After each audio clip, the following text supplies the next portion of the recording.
they hired security because they had a pool cleaner that turned out had a meltdown one day, and he was worried because FBI was closing in on him, and he was the getaway driver for triple murder here in the North Texas area, and he was working Wow. as a pool guy, but Mm. nobody checked him out. They're in a gated community, but the gated community was one of the few here that don't ask for a driver's license, don't ask for identification. They just want to see if your name is on the list, and the pool company was on the list.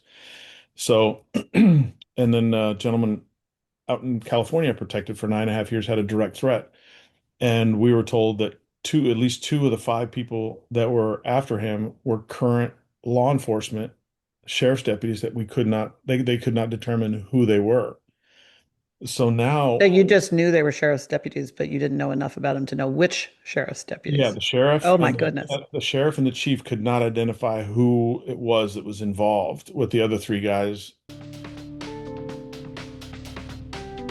Hello and welcome to the Smarter Online Safety Show. I'm your host, Jocelyn King, the queen of online safety. Welcome to today's episode. I am so excited to have an incredible human being and expert with you today. And this is Frank Roberson. He is president and CEO of the Black Rhino Group, and he's spent over 2 decades of experience in executive protection, counterintelligence, and high threat response. And over his career, he's protected elected officials, high profile CEOs, and ultra wealthy individuals and their families. He's a Texas licensed personal protection officer, a certified security manager, and a private investigator who serves on the board of executive protection professionals. National media outlets regularly call on him as a subject matter expert on protective operations and intelligence. And his firm protects corporate leaders, high net worth families, public figures, and large scale events with services spanning travel and residential protection, all the way through cybersecurity partnerships. And he has some incredible stories in addition to his incredible background. So, Frank, thank you so much for joining us and welcome to the Smarter Online Safety Show. Oh, thank you. Appreciate you having me. Thanks a lot. Now, everyone has a personal experience and reason for getting into security and safety. What brought you into it? Mine was an accident, actually. It was it wasn't even on the radar. I was actually playing golf for a living. I got injured and I couldn't play anymore. And I remember being in a little motel in Long Island and calling a buddy of mine that was a practice partner. Had no idea what he did in his professional life other than own a restaurant, but apparently he was connected. So he goes, I got something you'd be really good at. So he got me into politics. And 3 months into my political career, I was asked by a governor's protection detail lead what I was doing with the elected officials that I was working with and traveling Mhm. with to keep them safe. It was right after 9/11. Oh, wow. And I was like, what do you mean? And his name was Frank as well. And then this time I was working in the state of Nevada. I left here and went there, Texas to Nevada. So it was interesting. I didn't know it was a career at that point, but the governor in that state is the only one that has protection. So I'm traveling with the lieutenant governor, the attorney general, the treasurer, the whole group. And so he set me up with a Secret Service agent that was a supervisor, I guess. And we Mhm. sat for 3.5 hours in the middle Eureka, Nevada, in a little saloon that you still could tie your horse out front. And I took copious notes and I started from there for 8 years, providing security details for the elected officials that I actually had official duties for. Mm. And that's how it all got started. I wasn't Wow. planning on a career. After my last congressman I protected and worked for, the state of California, he was a California congressman. The state of California sent me to the workforce development office. I was looking for something else to do. And they said, you got all this experience doing executive protection. And I'm like, really? And they sent me this big fancy academy, 3 weeks, 14-hour days. We started with 152 guys. And the last scenario, we ended up with seven. That's how tough it was over that period of time. But I made it through. And long story short, here we go. Wow. Wow. Yeah. That's an amazing story. And some people, when they think of they think of online safety and physical safety as two separate things. I don't think we live in an except for that bar many years, 2 decades ago with the tying the horse up front. I don't know if there is offline safe, offline and Yeah, online separation anymore. But most people think of them as two different physical worlds. One has a hacker in a hoodie, and the other is somebody, robbing, a liquor store at gunpoint. But yeah, you live in the world where everything overlaps. So yeah. tell us, lay it out for us. What is that connection between someone's online life and their physical safety? And why is treating them as separate possibly dangerous? Uh, First off, treating them separately, you're going to miss out on prevent indicators. Mm, That's a term we use. Every incident, if you go back and think about it and spend some time over the holiday weekend or whatever, thinking about all the incidents that have happened, hmm there's typically, when they do their investigation, they come up with something. There are at least three or four things that have happened beforehand that if someone had seen those things, that incident could have been prevented. So, for So, example, when we've heard about active shooters and then there's the forensics, there was correct. some public post as an outcry of not liking Yeah, things there's like stuff that. online. I mean, Right. you think Or about they the one. published a manifesto or Yeah, anything yeah, of those and I kinds. think Right. about the last one, the UFC fight, where a bunch of guys got together to do this. Now they don't understand. They clearly had no clue what the Secret Service protocols were, but they were planning on snipers on rooftops and throwing drones at buildings near the White House and those kinds of things. And they don't understand that, the Secret Service keeps track of sharpshooters that can shoot from 1,000 yards. And they will Mhm. have people in, and because we've hired them and I've worked with them in the past over my career, where they're Secret Service, they're on the presidential detail, but they're in a stairwell 3 blocks away of keeping people from going to rooftops, and then they have the vision, the night vision, they have the thermal vision and all that kind of stuff. So they're always monitoring everything. So the guys didn't have a shot at doing what they wanted to do, but that Mhm. just goes to show. And then the Ivanka Trump one, where they were the people there were able to find schematics and layout of her house, so they could sit there and do the homework to find where the soft spots were in her security. And I mean, where do you, if that's online, your stuff is out there, everybody's stuff is already out there. But Right. so if you're not paying attention to that part of it, which we do, then you're missing a whole point. That's the advanced job is what I started in, what I was really, really good at, and why I had a career so long, because I was ridiculous about my checklist. And I can show you binders where my checklist starts out with 15 things. By hmm the end of the advanced stage, pre-advanced stage, it's a notebook with 67 pages in it, because Right. every day I'm going through, it's a living, breathing document. It's Right. constantly moving. So I'll give you an example of some of the tech that we use for online things. I tested at the 2017 at Churchill Downs at the Kentucky Derby. It was the hmm first time I was taking a new family I just started working with 3 or 4 months before that. And I tested it out there. And what I can do is I can put in the protectee's name, the location we're going to be at, and put a geofence around that location. Right. What it Now, does is, geofencing is well known within our circle. What explain to listeners what a geofence so the is because they may geofencing not know. is like, for instance, our house alarm here. We have Mhm. probably in our newer community here, probably have a more sophisticated 3-point system coming up to our house than most people do. The Right. geofencing, I set it up and people understand it for and being a house and a just a hmm home alarm system. If someone steps off the sidewalk into our driveway or onto our grass, Right. an alert from the one over here or the one over here. If they hmm move up the garage to another point, we have another one that'll ding it over here and over here. So Wow. anybody outside those areas, so we don't get dings when cars drive by and stuff like that. Right. Um, So a geofence, like basically, if people are picturing the Google map of their home, instead yeah, of so it just would be being it would the typical Ring doorbell, or if some people have break glass alarms, instead of it sure, just being those isolated things, you've really got correct, a holistic security at whatever perimeter from your front door you want. correct, and it's from a Okay. well-known security hmm home security provider, but they give you the option to set the zones, so to speak. They call hmm them zones. Set Right. the zones where you want those alarms to go, and ours overlap because you don't want somebody, walking up. really close to the garage, trying to Right. avoid the camera over there. But this one over here is going to pick you up, and then the front door camera is going to pick you Yeah. up, and And you then don't want a single point of failure, so you've got correct. multiple layers. So Okay. you get multiples.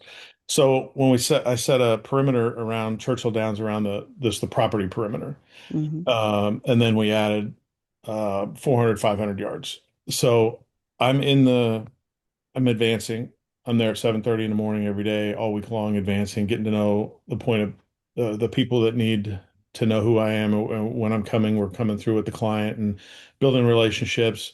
The client was in the wine business, so I give some people some wine, that kind of thing. And so the driver was bringing the protectee from Lexington, where her horse Hmm. farm was, Hmm. and I was at the track already. We put in, obviously, we put in her name, the location, and we put in threat keywords, just like the three-letter agencies in the government. We put all these Hmm. little keywords in there. So if her name, any of these keywords and that location came up, I got an alert. Right. And so the next step of it, and what happens is we can start looking at it. We have our company, we have multiple PIs, and our PIs only do work for our protectees. So we Hmm. don't go chasing cheaters and tracking down people for insurance frauds and all that. We don't do that. Hmm. We're very specialized in what we do. And so when that person pops up saying something with her name, a threat word at that location, we can put our background people on it. We have tier one background searches. We have backup background searches that are not tier one that we can double check information because not all, just like credit reporting agencies, they don't all have the same information sometimes. So we Mm, right. multiples. Hmm. Um, and so there was a shooting outside of Churchill Downs within the geofencing range that affected one of our, this is another aspect of it, but that affected our routes, our first two Hmm. routes. And typically, as an advanced guy, I have three routes, and then I Hmm. have the emergency route that goes to an undisclosed location. Hmm. So in this case, it happened within our geofencing. I got the alert. I'm able to see videos that people are posting online in real time. And if I go out to the balcony that was above the old paddock, you can see where it Hmm. happened, and there are no sirens. So the police have probably been notified, but they haven't even arrived yet. And So, I'm and the putting all bystanders are the ones who are live streaming correct. now on social media. It's pulling Hmm. off all the socials, Right. anything posted online. It's posting it and it's sending us alerts and videos of all the stuff that's going on. So I'm able to determine to change the routes to our third route. And of course, the protectee, the driver, was able to come around the backside, and we had a golf cart waiting for her at the barn, and we were able to get her in wherever she needed to go Hmm. easily. So we do that with most of our clients. It's an added feature to what we do. It allows us to not always have to have four people around her. Allows it to be a little bit more soft coverage, so to speak, covert. Uh, Hmm. and So using that technology, we also have some technology that allows to we do backgrounds also, by the way, on all of the vendors, all the people that are working. We had a family here, the last family I protected and was protecting while we started Black Rhino. Um, they hired security because they had a pool cleaner that turned out had a meltdown one day, and he was worried because FBI was closing in on him, and he was the getaway driver for triple murder here in the North Texas area, and he was working as Wow. a pool guy, but Mm. nobody checked him out. They're in a gated community, but the gated community was one of the few here that don't ask for a driver's license, don't ask for identification. They just want to see if your name is on the list, and the pool company was on the list. So, and then a gentleman out in California protected for 9.5 years had a direct threat. And we were told that at least two of the five people that were after him were current law enforcement sheriff's deputies that they could not determine who they were. So So now, you just knew they were sheriff's deputies, but you didn't know enough about them to know which sheriff's yeah, deputies. Oh my goodness. the sheriff and the chief could not identify who it was that was involved with the other three guys that they kind of had a feeling, but they couldn't put it all together.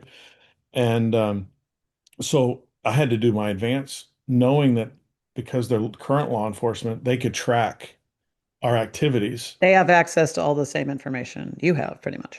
even more because they can track Right. us live. You know, they can get our live cell phone. They could where we last were with our cell phones. Our technology, we have to wait 24 hours because we're not law enforcement. Hmm. They can track bank statements and where it is, this ping last time, that kind of. So. In my So they can even track payments happening to know where people have just been and yeah, purchasing and anything from. most of the time, if they're already doing stuff illegal, and most of that stuff requires Mhm. reasons to do it. Just like our background checks, we have to have a legal reason to look into somebody. I can't just go Right. look up X's or something like that. Having somebody that has been told to us that possibly are current law enforcement.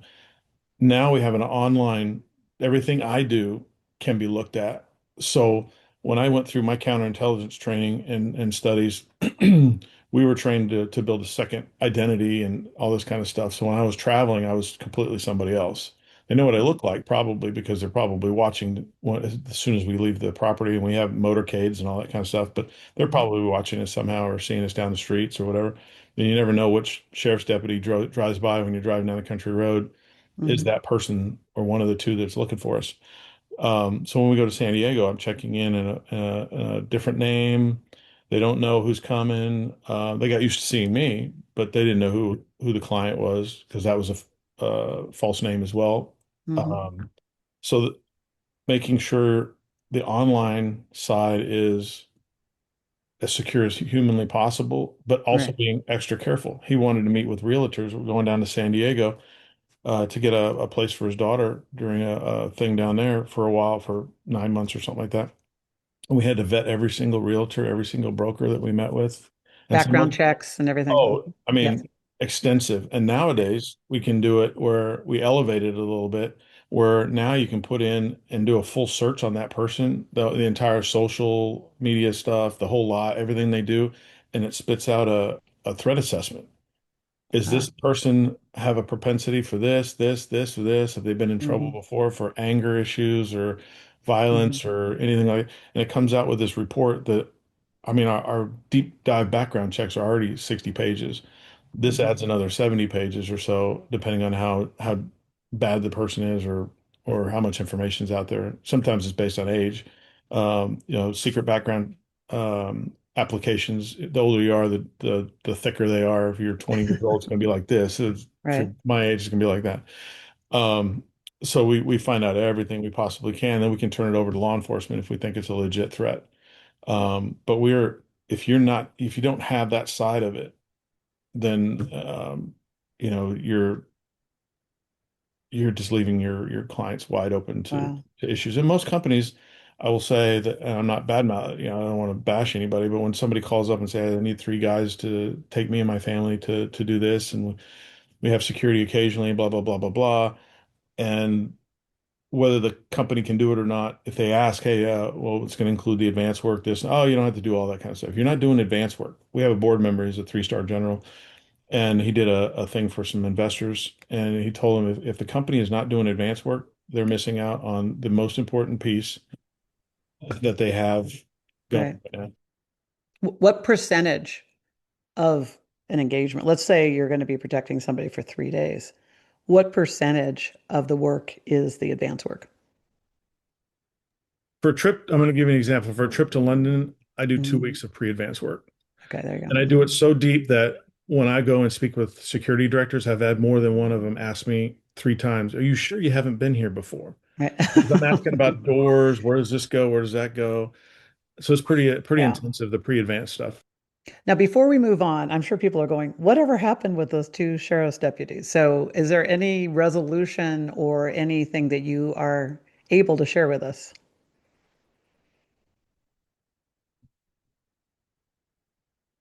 Whoops. Hold on, Frank. Say something. I lost it. I lost your audio.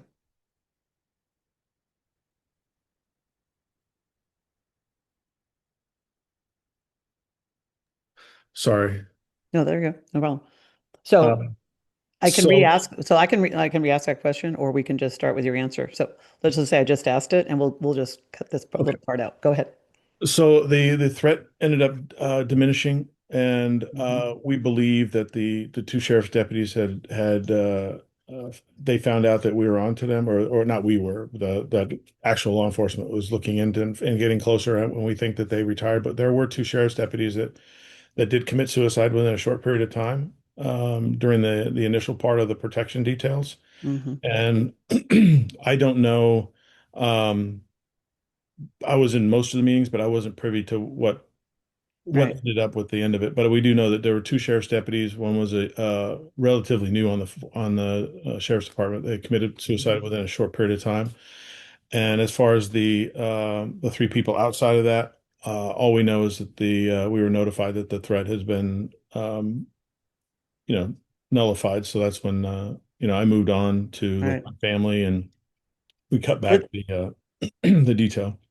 well, this really is a truth is stranger than fiction, you know, type of story when you hear that these kinds of things. I mean, we all watch the movies, whether it's a Clint Eastwood or a George Clooney or whatever, all the movies out there, but those are based on real life scenarios, and that's what's important for people to know. Now, most people are sitting there thinking, okay, if I'm not a high net worth individual, I'm not that important. Like, of course, this is in the realm. Like, for instance, the Kim Kardashian. Oh, by the way, let's just talk about that for a second. So, the Kim Kardashian in France, I mean, it appeared that she only had one bodyguard, her normal guy, and the guys who robbed her and broke in and attacked her, they were all like over 55, 60. These are like retired grandpas on bicycles who came in and broke in. And so I think, Kim Kardashian, who has, let's face it, unlimited resources for security, is in this kind of danger. A lot of people go, how did that even happen? And when these conversations about physical security come up, that tends to be one of the most talked about ones. I'd like you to weigh in on that. Well, the toughest part for us is sometimes we get clients. So when I was put on Marissa Mayer's detail for specific Mhm. threats that she had against her, she had And a guy she's the CEO of Yahoo, for those of you who at that don't time. remember. Yeah, Yeah. at And that she was time. also asking all of her employees to come back. So there was a lot of Yeah. into the office after the pandemic, and there was a lot of displeasure with her, let's say. Yeah, this was before that, but Okay. yeah, this is way before the pandemic. But she had a somebody that got out of jail here in Texas, ironically, and the Marshal Service lost him and immediately started threatening her again. And so I was called in, and I'll give you two stories from that are real life stories. I went and met with her team leader, and at that time she was on a board of a major retailer, and they were having a board meeting in the area. While we're having lunch on the campus at Yahoo, there were protesters out in the center area there, and I looked at the guy who was half my age already, and I was probably half my age now back then. So I asked him, "So what are you doing about advancing the hotel where the board meeting is going to be?" And he looked at me seriously. This guy is on a ultra high profile CEO protection detail, and the company that put him there, apparently, I don't know, but he looked at me like, "Why would I do that?" Well, I said, "Well, if they're here, they know she's on the board. So, and they know there's a board meeting. Otherwise, they wouldn't be here. Otherwise, they'd be here 365 days. They're here for a particular reason, and that's because there's a board meeting. They're going to show up at the hotel." Oh, that's too, no, they're not going to go all of it. And ironically, there was a phone call that happened while she was walking in. They took her right in the front entrance. She got swarmed. They had to call in backup. The owner of the company had to go and show up at the back of the hotel. They had to escort her out the back and do all this stuff. And all because the advanced side was not, most companies will not do the advance. They're just thinking of physically being with a person to protect, like a They bodyguard. think just being there is going to thwart anything. So there's a difference between a bodyguard and a, and a Oh, security yeah, team. absolutely. One in training, two, and everything else basically, Yeah. except for size. Because Kevin Costner was not very big in The Bodyguard. It was Right. Right. Whitney Houston had the big guy. That's typically what Hollywood does. Yeah. The problem we had was she wasn't particularly thrilled with having security, but Hmm. the board, from what I understand, the board mandated that she has security because if something happens to her, Yahoo stock goes straight down, Hmm. like the United Health CEO when he got shot. Right. So s- the this So I'm there for the threat. So now I'm there with her 24/7 until this threat's gone. I'm sitting in front of the house. She goes down the street. I'm supposed to walk with her, and her husband have a new baby, and they're going to walk down the street. And this is in a neighborhood that if you knew where she lived, you can just pull up to the house, walk up and knock on the door. Same with Steve Jobs' house. And Right. a lot of those billionaires out there and millionaires, they're in neighborhoods where you just walk up, you walk up Oh, and I've driven right past both of their houses in Silicon Valley, and one of the anybody guys can. Yeah. on the detail with the gentleman that had the threat, we had a guy that worked the job's detail, and he was actually the last agent that signed the paperwork when they closed up his casket to verify that he was actually in there. And they pulled security off Mrs. Jobs because she didn't want it. And about a week and a half later, or something like that, a busload of Japanese tourists pulled up and they got out and they all just were walking around the property and everything. And the maid was there with the kids or something like that. And it freaked everybody out. And the security was put back on there like within like 2 hours. Mm-hmm. They had security right back outside the front of the house. But Marissa Mm-hmm. Mayer didn't have that. When she had the threat, I was out front and I'm supposed to walk with her down the sidewalk, which would look really goofy, husband, wife, stroller going along, and have some strange guy walking along behind him, or even tail him with the car. It was very awkward. Mm-hmm. But she wasn't a big fan of it, of having security. There are people that do and people that don't. Mm-hmm. And that's our biggest issue. So even though you don't have a threat, it's not always a threat against you that is bringing a threat to you. So Mm-hmm. I'll give you so when I was working for the wine family, she didn't have any specific threats against her. Mm-hmm. But when we go to the Royal Ascot and she's sitting in the Queen's suite, there's a threat level there because I'm standing outside there with uniformed and plainclothes security for her, Right. and when we're in the paddock walking around and the Queen's over there walking around, Charles and Camilla over here, all this stuff, there are guys there all over the place Mm-hmm. because there's a threat level with the royal family. It doesn't Right. matter that she's there or And, not.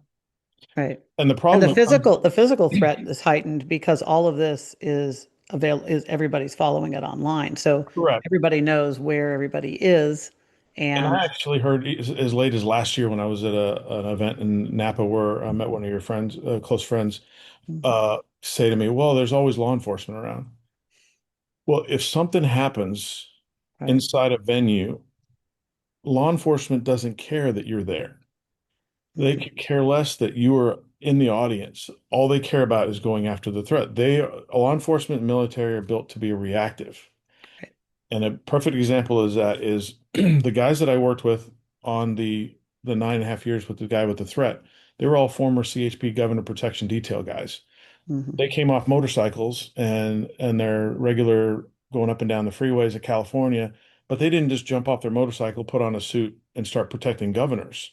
They Right. had to go to a whole protection division and get retrained to know how to protect. It's a different skill set. It's a completely different skill Right. set. And some of the worst drivers, unfortunately, that I was assigned as a protection agent for dignitaries that came overseas or whatever, were law enforcement guys, current or off duty or retired, that didn't know the first thing about protection driving. Mm-hmm. Trying to drop us off on the wrong side, making us wait out on the curb for them. Mm-hmm. When I got that job and tried out for that job with the guy with the threat, we tried out another former CHP guy who failed that day as a driver because he left us hanging on the curb for 2.5 minutes, and we have a direct threat, let alone not having a threat. This is a Mm-hmm. direct threat. We're standing there, and I'm looking at rooftop. I checked the rooftops the night before, all this stuff, and did all my job. But we're three guys in a suit standing there with a lady, and our cars, we could see them two stoplights down the street, can't get to us, Right. and we have a threat.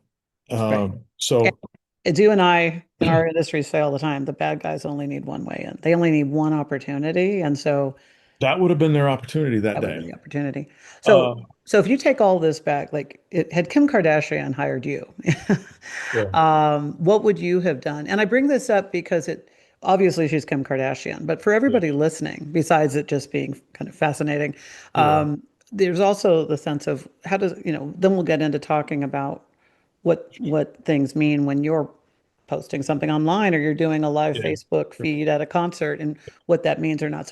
But before we get to that, let's just close out. Had Kim Kardashian hired you, what would you have done? And let's just say that she's like, I don't want a lot of security guys around. This is my downtime. I'm here to buy fashion, see my friends, enjoy my life, feel some freedom. Because I think Yeah. that's the other thing too. You can feel like you're in a cage. Sure, When the sure. bad guys should be in prison cell, you start feeling like you are. Because I grew up around celebrities in Hollywood and all, so I understand this. what would you advise her so that she can have that sense of freedom but also safety? Because there's a lesson in there for all of us as well. So there are multiple different ways to have done that. And what I understand from the investigation also is that she told her guy, go on downstairs and entertain the family. The family's downstairs, so go on downstairs. Hmm. Right? So our guy wasn't Kim Kardashian, but when we took him to San Diego, Hmm. our team leader's room was either attached to or the next room next to the protectee. Hmm. My room and another agent's room were at the end of the hallway that Hmm. enters that hallway going to the protectee's room at the end of the hall. They're typically Hmm. going to be in a presidential suite or some big Right. suite. In this case, for instance, Half Moon Bay, the presidential suite at that Ritz was down at the end of the hall. So Hmm. if it was Kim Kardashian, it was us. We would have had a room near hers. We would have put multiple cameras, maybe one at the elevator, one at the end of the hallway, and one Hmm. looking at the door specifically, but down the hallway as well. And have somebody in that room watching the film. If she wants to be alone, doesn't want people standing in there, inside Right. a room, outside a room, we set up a communications room anyway for the Hmm. team, usually the team leaders room where everybody meets in there in the morning. The radios are handed out. We go through the day's plans, and the Secret Service is very similar. It's a command center where we're looking at so she would have somebody would have an eye on that room Hmm. and the stairwell. And the cameras are little. I mean, we have some bigger ones now that we can use, especially if there's outdoor spaces and stuff like that that have infrared and all that kind of stuff. But they got the little cameras you can put Right. them up and have a whole thing where you're watching these cameras. And then you have your guy walking routes. I mean, he's maybe downstairs, the family. Yeah, okay. She told me to go down and be with the family. But if you truly are trained and your focus is your client who's upstairs in her room, Hmm. may go down there for a couple of minutes and be seen, but I'm still walking my routes. I'm still going up the back stairwell. I'm checking the Hmm. room. I'm walking down the hallway. I'm not disturbing her because she obviously wants to be alone. Right. But I'm walking around. You're giving her her circle Yeah, you give her her of safety space. so she can run Yeah, around in her t-shirt if she wants and whatever and and, pajamas or something. you just And she yeah, knows that she's not hanging out with a bunch of, yeah. And even if big she dudes. orders room service, Hmm. the room service guys probably will bring something to the door, but there's 4 or 5 sets of eyes on that guy as the minute he hits that stairwell Hmm. or Hmm. the hallway. Right. And some of those cameras we have will have alarms that'll sound like a little doorbell, ding dong, as you're going down, but it Hmm. only rings in the room where the agents are watching the camera. But then they look and they go, okay, did she order room service? We need to keep an eye on this person doing room service. And one of the guys that trained me originally back in 2010, he protected a singer in the UK for 10 years. And he said one of the incidents that he had was the singer he was protecting was in a hotel up in the upper right corner hotel room. And it was relatively short hotels, only like 6 stories. And somebody crawled up the drain and got on her balcony and got in her sliding glass door. Right.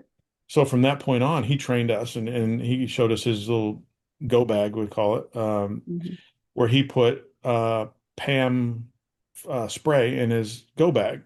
And he did that because he sprayed the drainage thing With a non-stick spray. where you can't climb up that. And if you go around London, you see that black, goopy, oily stuff all over those things. That's what that's for.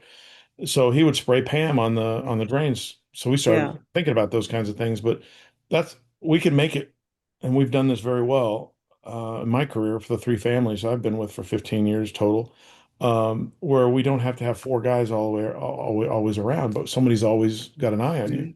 We Well, have, and you bring up a really good point because I think one of the common mistakes that everybody makes around their own safety is they like you go to a hotel or you think, okay, good, I want to be on the second floor, so I'm more secure than if I have a door on the home floor because you can't picture scaling the wall or the yeah, drain pipe to get to the balcony, yeah, but the criminals can. I remember, as an executive in Silicon Valley for years, I got the debriefs from, that we would get from the local law enforcement of the of the people who would come in and tailgate behind the badged employees to come Mhm. in and literally walk around and take Yeah. wallets out of drawers or off of desktops.